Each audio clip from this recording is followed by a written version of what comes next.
dari ini. Dan syukur kepada Allah telah melimpahkan rahmat dan karunia sehingga kita diberikan kesempatan untuk dapat melaksanakan kegiatan untuk membantu tugas kami selaku guru penggerak angkatan 11 sekolah yang sangat kita cintai.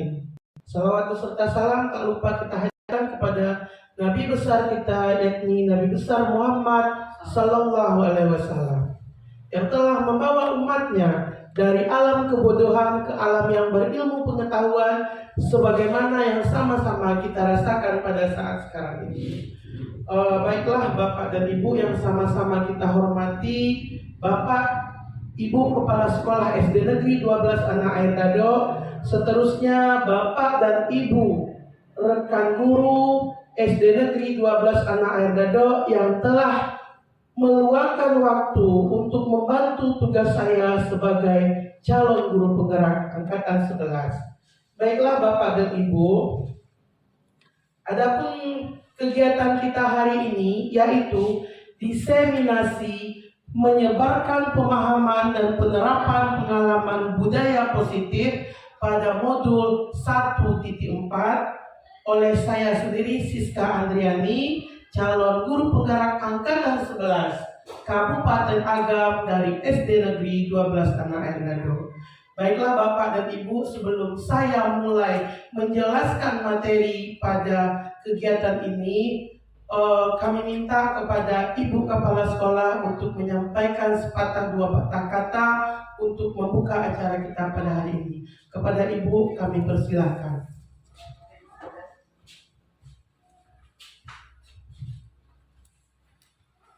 Bismillahirrahmanirrahim. Assalamualaikum warahmatullahi wabarakatuh. Puji syukur marilah sama-sama kita panjatkan kehadiran Allah Subhanahu wa Ta'ala, yang mana pada siang hari ini kita masih berkumpul di ruangan ini, dan seterusnya salawat beriring salam tak lupa juga kita kirimkan kepada arwah junjungan kita, yakni Nabi Muhammad Sallallahu Alaihi Wasallam, yang mana beliau telah membawa umatnya dari zaman kebodohan kepada zaman yang berilmu pengetahuan, yang sebagaimana kita rasakan pada saat ini.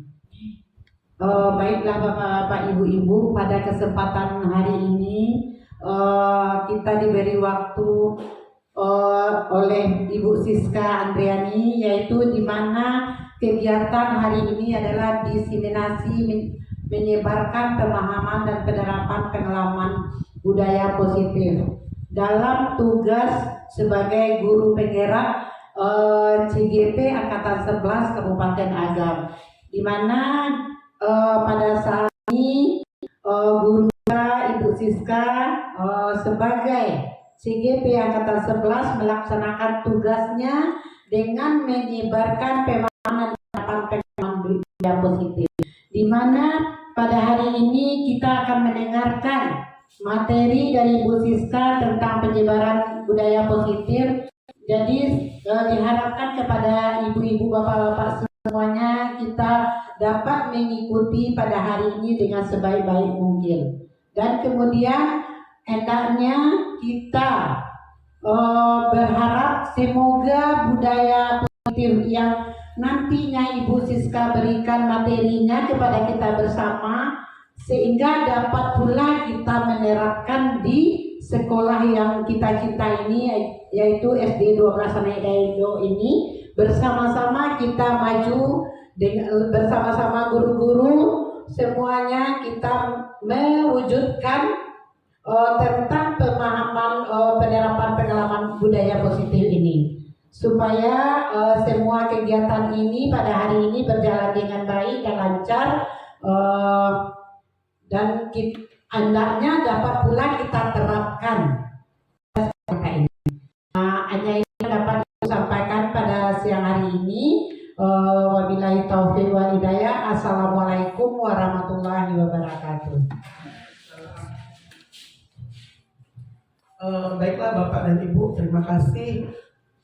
Kita sampaikan kepada Ibu Kepala Sekolah yang telah memberikan arahannya untuk kegiatan kita pada siang hari ini.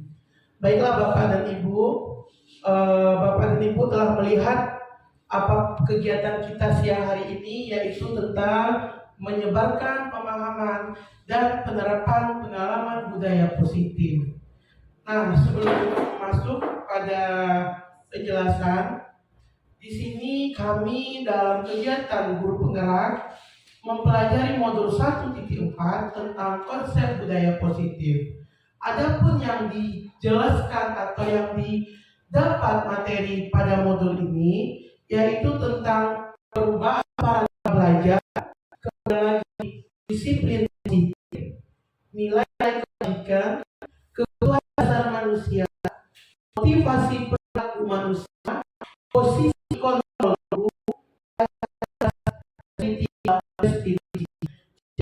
pada kegiatan siang hari ini Bapak dan Ibu akan mendapatkan materi tentang kegiatan positif atau materi yang ditampilkan di hari ini. Yang pertama tentang pembelajaran dengan paradigma baru. Pembelajaran dengan paradigma baru merupakan pembelajaran yang dirancang berdasarkan prinsip pembelajaran berdiferensiasi sehingga para peserta didik belajar sesuai kebutuhannya, berdasarkan tahap perkembangan sesuai teori psikologi modern untuk mewujudkan profil pelajar Pancasila. Ini salah satu dimensi dari profil pelajar Pancasila, yaitu beriman dan bertakwa kepada Tuhan Yang Maha Esa, berkebinekaan global, bergotong royong, kreatif, bernalar kritis, serta mandiri. Ini adalah 6 dimensi dari profil pelajar Pancasila. Kemudian lagi ada tentang kontrol. Dari gambar ini Bapak dan Ibu melihat ilusi guru mengontrol murid. Sedangkan dalam realita dan keadaan yang sesungguhnya tugas kita sebagai guru bukan mengontrol. Sementara tugas kita hanya mendukung, memotivasi sehingga ada daripada anak itu bisa muncul sendiri. Kemudian ilusi bahwa murid dan membuat rasa bersalah mampu menguatkan karakter. Ini penjelasan miskonsepsi. Pada kenyataannya, pembuat rasa bersalah dan kritik tidak akan mampu merubah anak kita. Karena pada kenyataannya, hukuman terhadap anak tidak akan merubah anak. Sementara dorongan, motivasi itu dapat merubah karakter dari peserta didik. Kemudian lagi ilusi bahwa semua penguatan positif efektif dan bermanfaat itu tergantung dalam keadaan dan situasi saat apa masalah yang kita temui sebagai seorang pendidik. Ilusi bahwa orang dewasa berhak memaksa, tentu tidak. Kita akan tetap menjadikan peserta didik sebagai teman dalam berkolaborasi. Jadi ini tentang miskonsepsi teori kontrol. Adapun mengubah paradigma stimulus respon pendekatan teori kontrol. Adapun stimulus respon tentangnya realitanya manusia sama, tapi dalam teori kontrolnya kebutuhan manusia pasti berbeda. Semua orang melihat hal yang sama. Dalam teori kontrol setiap orang memiliki cara yang berbeda. Orang ada pandangan dengan kita. Sementara teori kontrolnya kita berusaha memahami pandangan lain tentang dunia. Perilaku buruk dilihat sebagai suatu kesalahan, sementara teori kontrolnya semua perilaku memiliki tujuan. Orang lain bisa mengontrol saya, sementara teori kontrolnya hanya Anda yang bisa mengontrol diri Anda. Saya bisa mengontrol orang lain, sementara teori kontrolnya Anda tidak bisa mengontrol orang lain. Pemaksaan ada pada saat bujukan gagal, sementara kolaborasi dan konsensus menciptakan pilihan-pilihan baru. Model berpikir menang atau kalah, sementara teori kontrolnya model berpikir menang. Lanjut tentang disiplin positif. Disiplin positif, disiplin berasal dari kata disiplina yang artinya belajar. Disiplin mengacu pada disiplin diri yang memiliki tanggung jawab terhadap apa yang dilakukannya berdasarkan nilai-nilai yang diyakini. Disiplin positif merupakan salah satu cara penerapan disiplin yang bertujuan untuk menumbuhkan kesadaran serta memberdayakan peserta didik tanpa imbalan, penghargaan atau reward, ancaman atau hukuman. Tentunya sebagai pendidik tujuan kita adalah menciptakan peserta didik yang memiliki disiplin diri hingga mereka berperilaku mengacu kepada nilai-nilai kebajikan universal dan memiliki motivasi dalam diri menuju perubahan perilaku ke arah yang lebih baik. Kemudian adapun nilai-nilai kebajikan, contoh nilai kebajikan dari institusi atau suatu organisasi. Yang pertama, profil pelajar Pancasila, bagaimana beriman dan bertakwa pada Tuhan Yang Maha Esa dan berakhlak mulia, berkebinekaan global, gotong royong, mandiri, kreatif, dan bernalar kritis. Adapun Ibo Primarius Program atau PYP, tentunya ada toleransi, rasa hormat, integritas, mandiri, menghargai, antusias, empati, keingintahuan, kreativitas, kerjasama, percaya diri, dan komitmen. Kemudian lagi adanya keterampilan hidup atau life skill. Dapat dipercaya, lurus hati, pendengar yang aktif, tidak merendahkan orang lain, dan memberikan yang terbaik dari diri. Ini adalah contoh nilai kebajikan yang bisa kita terapkan dalam suatu organisasi. Tentunya kita sebagai guru, organisasi kita adalah lingkungan sekolah kita.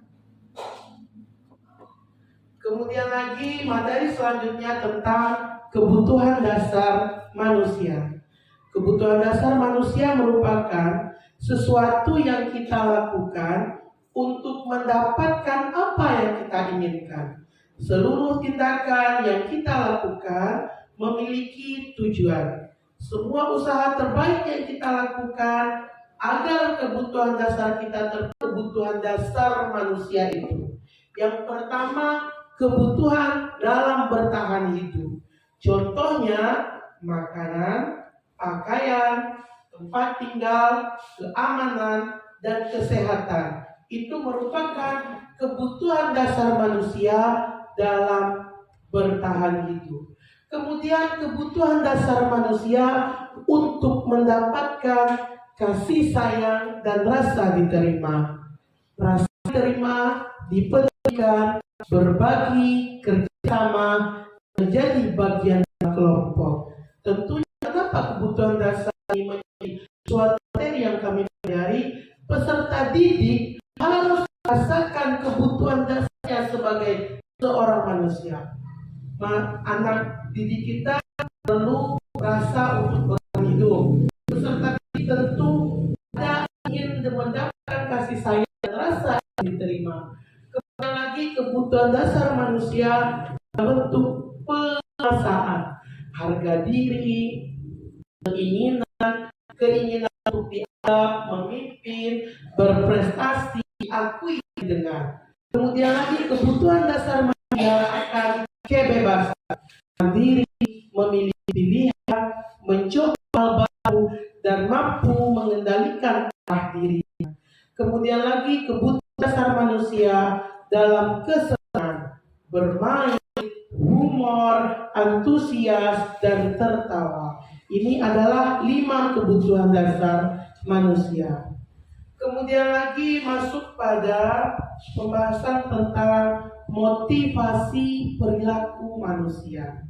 Bapak dan Ibu harus paham dulu bahwa motivasi itu terbagi 2. Motivasi ekstrinsik, motivasi intrinsik.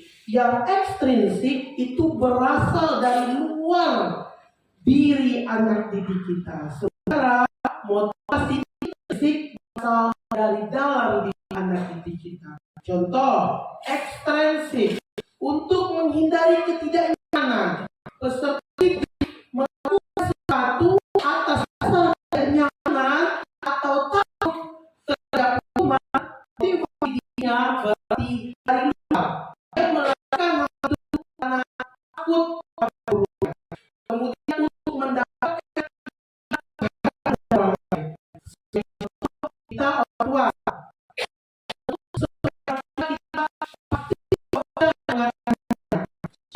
Kemajuan, jika kemajuan akan melihat anak-anak itu, jika dilakukannya dengan keinginan seperti itu, berarti itu masih motivasi ekstrinsik yang berada dalam itu untuk menjadi orang yang mereka inginkan dan menghargai diri sendiri dengan percaya. Jadi motivasi itu ada 2, ekstrinsik dan intrinsik. Ekstrinsik dari luar dirinya, intrinsik dari dalam dirinya. Ini contohnya seperti yang saya sampaikan tadi. Kemudian lagi ada hukuman, ada konsekuensi, ada restitusi. Hukuman biasanya ia terencana dan tiba-tiba, tidak tahu apa yang akan terjadi atau tidak dilibatkan.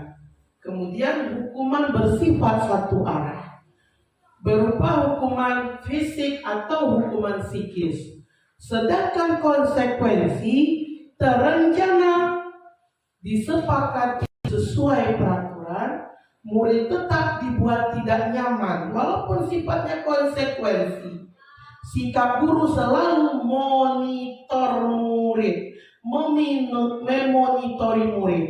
Sementara dalam restitusi, proses menciptakan kondisi bagi murid untuk memperbaiki kesalahan, proses kolaboratif yang mengajarkan murid untuk mencari solusinya sendiri.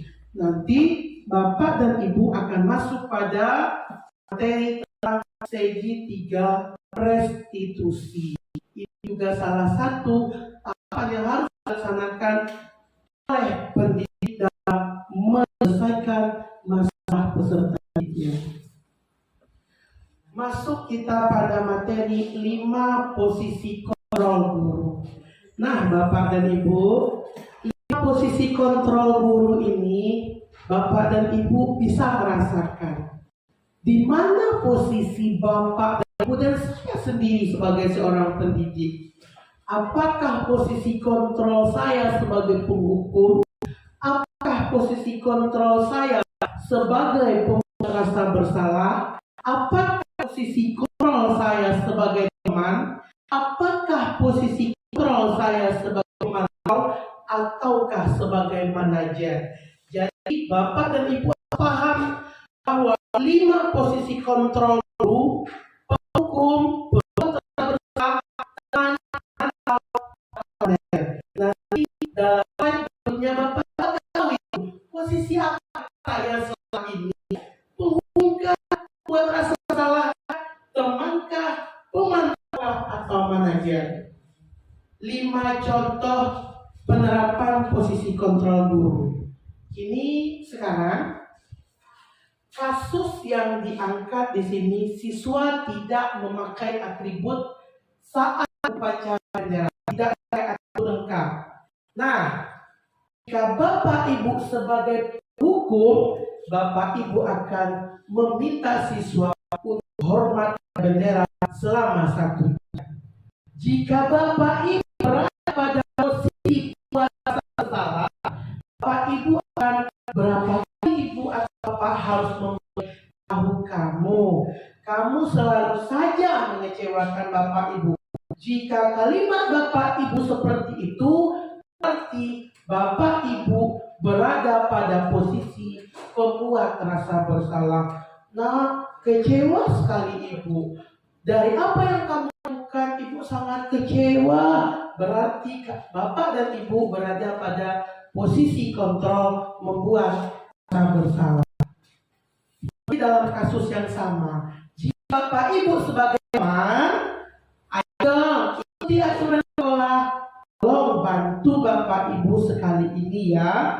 Sudah tidak apa-apa, lain kali jangan berbuat seperti ini lagi. Berarti jika tindakan bapak ibu seperti ini, bapak ibu berada pada posisi kontrol sebagai teman. Sedangkan sebagai pemantau, kamu sudah melanggar peraturan sekolah. Kamu tahu konsekuensinya. Setelah upacara, kamu beli atributnya ke koperasi, jangan diulang lagi. Berarti bapak ibu dalam posisi kontrol pemantau. Bagaimana dalam posisi kontrol manajer? Apakah kamu tahu kesalahanmu? Kira-kira bagaimana kamu memperbaiki kesalahanmu? Berarti bapak ibu berada pada posisi kontrol sebagai manajer. Ini adalah dari 5 contoh posisi kontrol guru. Kemudian lagi masuk pada materi keyakinan kelas. Nah, Bapak Ibu, di sini ada timbul pertanyaan. Kira-kira mengapa keyakinan kelas? Mengapa bukan aturan? Siapa Bapak Ibu yang bisa mencoba memberikan masukan? Kira-kira menurut Bapak Ibu, kenapa harus keyakinan kelas, bukan peraturan? Siapa yang bisa? Bagus. Ya, Bu Tenta, coba berikan penjelasan Bu Tenta. Kenapa kira-kira adanya keyakinan kelas bukan peraturan? Terima kasih Bu Siska Andriani. Baiklah, saya di sini mencoba memberi saran atau tanggapan mengapa keyakinan kelas, mengapa peraturan.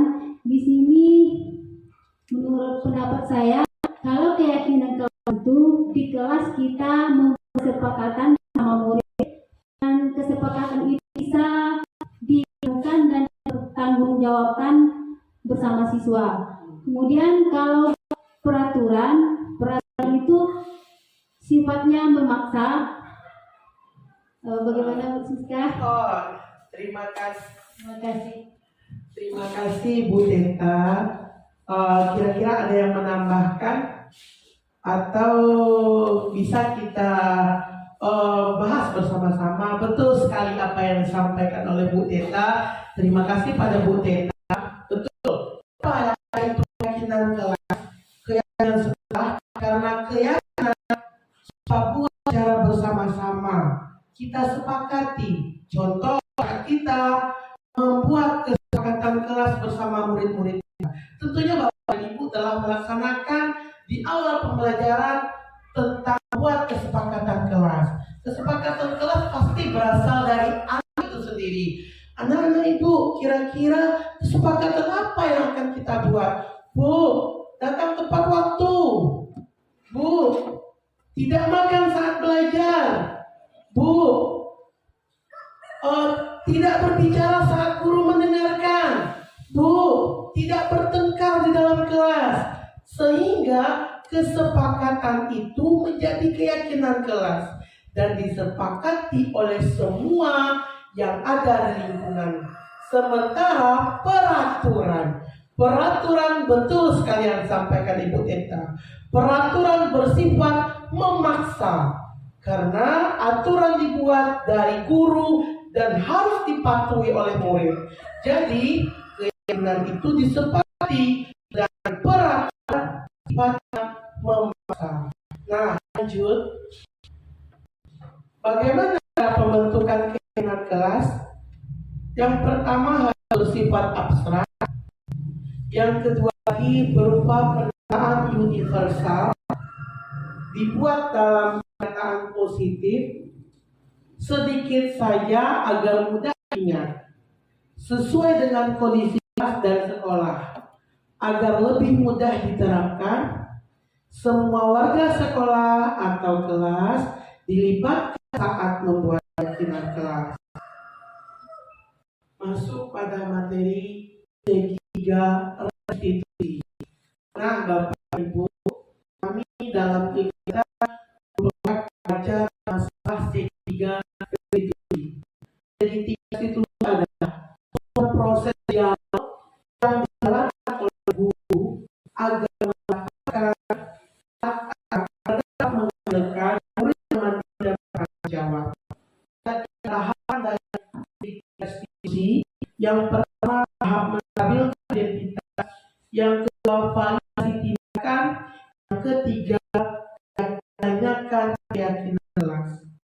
Bapak dan Ibu, dari ketiga ini harusnya Bapak dan Ibu dapat mengambil pelajaran bahwa kita sebagai orang guru dalam proses penyelesaian masalah harus menggunakan tahapan segitiga restitusi, karena dalam ini adanya dialog antara guru dengan siswa dalam menghasilkan dan mendapatkan suatu masalah sehingga peserta didik itu merasa bertanggung jawab atas kesalahan yang dibuatnya. Nah, apa yang dikatakan menstabilkan identitas berdasarkan prinsip membuat kesalahan adalah bagian dari proses pembelajaran. Messenger identitas gagal menjadi identitas sukses. Nah, saat Bapak Ibu menstabilkan identitas, Bapak Ibu akan menggunakan kalimat buat salah itu wajar. Tidak ada manusia yang sempurna. Bapak Ibu juga pernah melakukan itu. Kamu berhak atas itu. Ini saat melakukan identitas. Dia masuk pada validasi dan berdasarkan prinsip setiap pelaku berupaya memenuhi suatu kebutuhan tertentu itu akan bergeser dari pemikiran stimulus menjadi proaktif, mengenali dan mengakui kebutuhan murid akan memperbaiki hubungan dengan murid. Nah, kegiatannya kamu pasti punya alasan mengapa melakukan ini. Padahal kamu bisa melakukan lebih baik daripada ini. Kamu melakukan karena mempertahankan sesuatu yang penting bagimu. Ini pada tahapan dan tindakan yang salah. Yang terakhir, Bapak dan Ibu, pada tahapan menggunakan keyakinan kelas. Berdasarkan prinsip bahwa dasarnya kita termotivasi secara intensif. Jadi kali akan bermakna untuk menunjukkan motivasi intensif, mengajar keyakinannya dengan tindakan yang salah. Contoh kegiatannya, apa keyakinan kita nak? Nilai apa yang disepakati bersama? Seperti apa gambaran kelas ideal menurut kamu? Kamu ingin menjadi orang yang seperti apa? Itu contoh saat kita menanyakan keyakinan kelas. Nah, Bapak Ibu, masuk pada penutup. Dalam penerapan program disiplin positif, hendaknya guru memiliki standar kepribadian profesional dan sosial yang baik, di mana guru mampu merefleksikan dirinya dalam posisi kontrol hati. Bagaimana perjalanan dirinya sebagai amo atau manajer yang menuntun murid-muridnya menjadi insan yang mandiri, merdeka dan bertanggung jawab. Dari sini Bapak Ibu bisa mengambil kata merefleksikan dirinya. Dalam kasus merefleksikan, dalam tindakan merefleksikan, kita sebagai seorang guru harus sadar apa kira-kira yang harus kita perbaiki, apa kira-kira yang harus kita rubah ke depannya, sehingga Bapak dan Ibu guru tahu di mana posisi kontrol Bapak Ibu saat ini. Apakah selama ini kita sebagai penghukum? Apakah selama ini kita sebagai pembuat rasa bersalah, ataukah sebagai teman, ataukah sebagai pemantau, bisa jadi sebagai manajer? Dari 5 posisi ini, Bapak Ibu Agnus tahu posisi mana sebaiknya, posisi mana yang paling ideal yang harus kita lakukan. Sebab hukuman tidak selalu dapat merubah orang lain. Hukuman hanya akan menimbulkan rasa dendam dari peserta didik. Yang harus kita pahami, dari dalam diri kita, disegani dan ditakuti itu bedanya tipis Bapak Ibu. Tapi bagaimana kita bisa menjadikan murid kita menjadi insan yang mandiri, merdeka, dan bertanggung jawab. Baiklah Bapak dan Ibu, contoh penyelesaian masalah menggunakan segitiga restitusi. Nah Bapak Ibu, dari yang saya jelaskan tadi, ada contoh dalam melaksanakan segitiga restitusi. Ini saya contohkan di kelas saya sendiri dalam masalah siswa yang tidak mengerjakan PR. Jadi bisa jadi video ini menjadikan contoh bagi Bapak dan Ibu dalam menyelesaikan masalah siswa, bahwa kita harus sebagai manajer. Kemudian lagi harus dengan tahapan segitiga restitusi. Kita buka videonya. Ini contoh video yang saya buat saat tugas demonstrasi kontekstual. Demonstrasi kontekstual tentang budaya positif.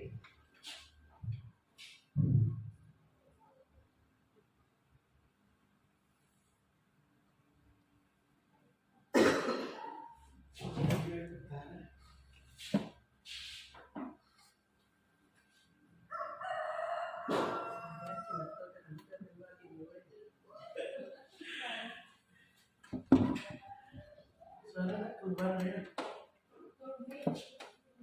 Enggak. Sepertinya masalah dari fokus. Harus dikorbankan. Mungkin gara-gara fokus itu saat keluar suaranya.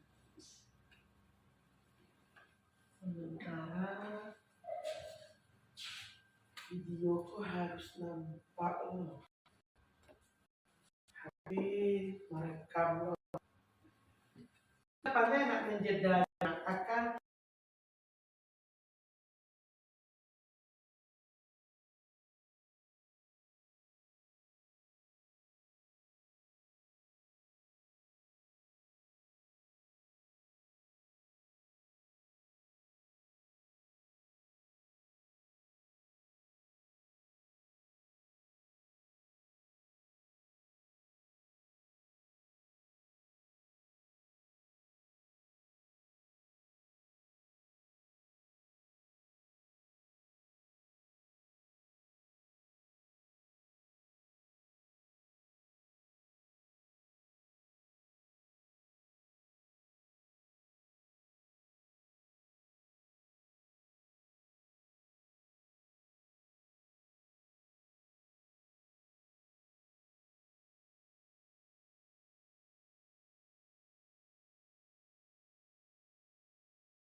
tahukah perhatian apa yang tadi diambil?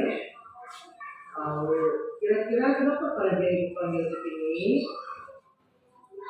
karena dia mengerjakan PR. Sekarang ibu mau tanya, kenapa pada dia tidak mengerjakan PR? Karena semalam pada dia tertidur cepat.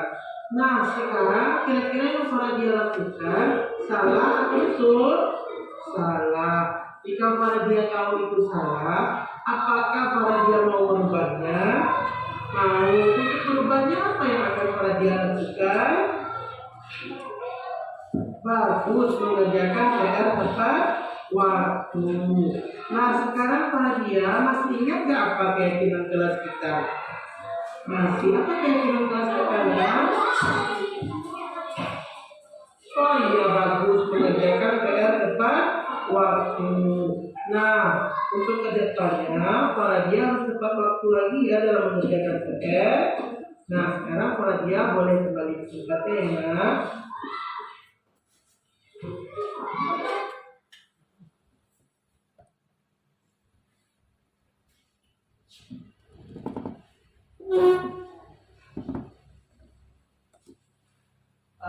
Baik Bapak Ibu, dari video yang tadi ditampilkan tentang segitiga restitusi.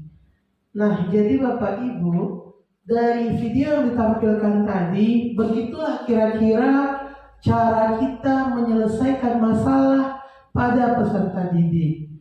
Jadi, setelah Bapak Ibu mempelajari 5 posisi kontrol guru, bagaimana Bapak Ibu dapat menyelesaikan masalah siswa dengan menggunakan segitiga restitusi. Nah, sekarang dari yang disampaikan dan dijelaskan tadi, mulai dari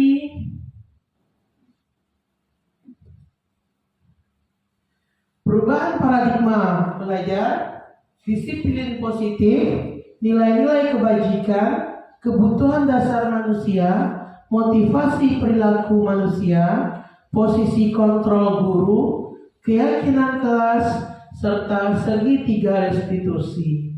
Baiklah Bapak dan Ibu, dari apa yang saya sampaikan tadi, jika ada pertanyaan atau masukan dari teman-teman, kami membuka ruang untuk diskusi, baik berupa pertanyaan, tanggapan, saran, serta masukan dari Bapak Ibu. Kira-kira ada tidak yang menjadi pertanyaan mungkin, masukan mungkin, bagaimana Bapak dan Ibu?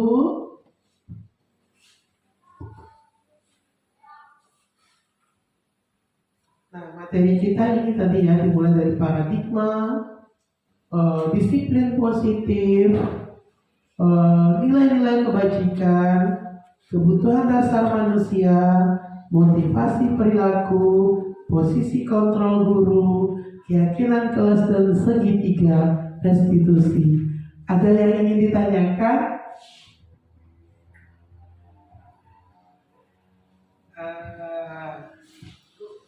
Baik Ibu. Kita persilakan kepada Ibu Kepala Sekolah kita ya.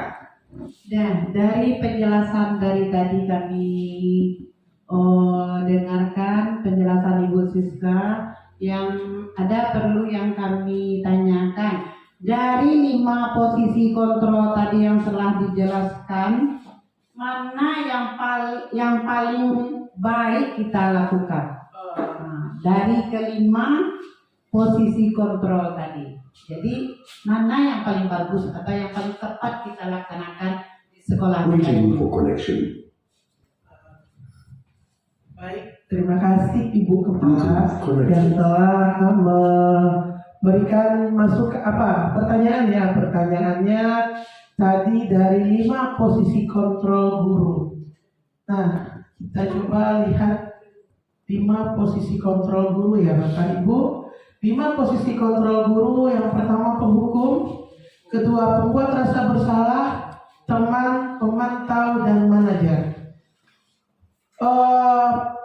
Dari kelima posisi kontrol ini, posisi guru sebagai manajer adalah posisi posisi yang paling Waiting ideal. for connection. Karena kenapa?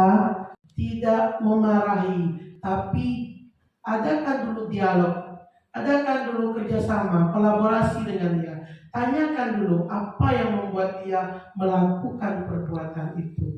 Jadi dari pertanyaan Ibu Rika tadi bisa diambil kesimpulan tahapan segitiga restitusi ini sangat cocok diterapkan di sekolah dalam menyelesaikan masalah peserta didik.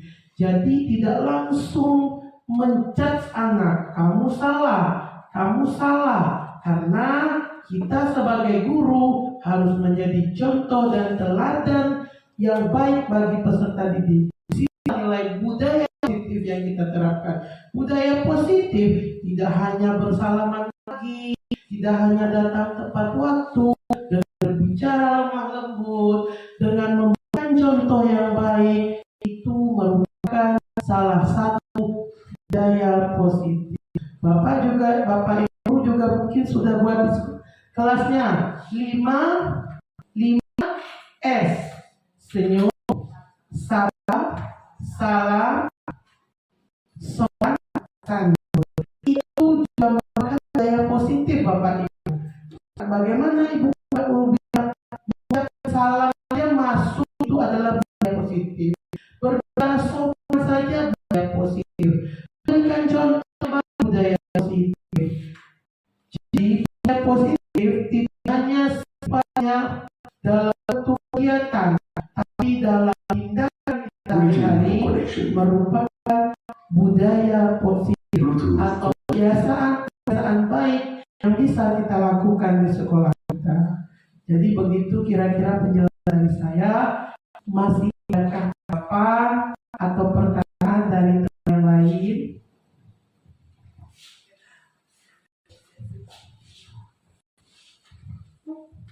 Terima kasih Ibu Siska Andriani telah memberi kesempatan kepada saya. Di sini saya mau menanyakan bagaimana menerapkan pembelajaran yang berdiferensiasi. Baik. Terima kasih kepada kita yang menanyakan tentang pembelajaran yang berdiferensiasi.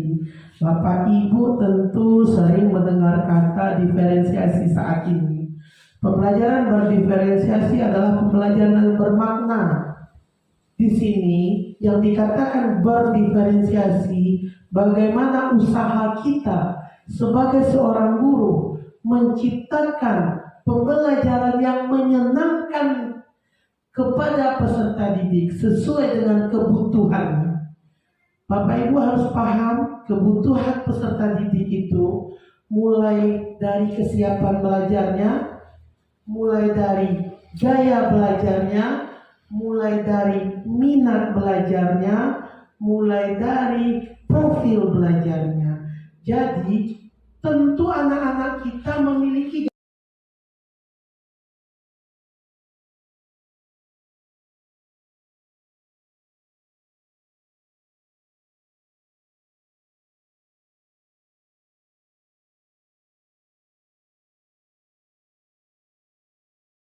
cepat dalam menerima pelajaran. Bagaimana tugas kita sebagai seorang guru menerapkan pelajaran berdiferensiasi, yaitu menyusun pelajaran yang menyenangkan sesuai dengan kebutuhan peserta di kelas yang kita ajarkan. Begitu kira-kira Ibu Teta dari penjelasan pembelajaran berdiferensiasi. Bagaimana kita merancang pembelajaran itu menyenangkan, menarik, relevan dengan kebutuhan peserta didik. Dan Ibu, sebelum saya tidak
Mantap.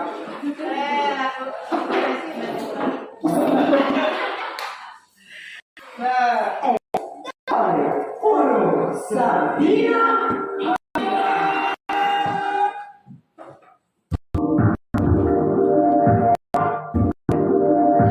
nilai dan peran guru penggerak.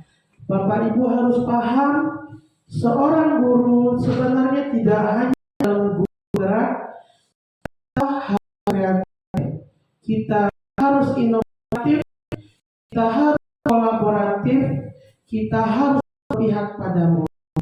Jadi itulah nilai peran kita dalam guru penggerak. Kemudian bagaimana kita menghidupkan komunitas belajar sekolah seperti kita siang hari ini. Modul 3 guru penggerak itu saya lakukan pada pendampingan 2 kemarin, bagaimana melahirkan visi sekolah dengan kolaboratif antara semua pihak yang ada di sekolah. Masuk pada pembelajaran keempat tentang budaya positif. Sebenarnya dengan apa yang saya sampaikan hari ini bisa menggambarkan pada Bapak dan Ibu bagaimana guru yang baik, bagaimana pendidik yang baik untuk menjadikan generasi kita generasi yang berakhlak, generasi yang kreatif, generasi yang mandiri. Semoga dari yang saya sampaikan siang hari ini dapat diterima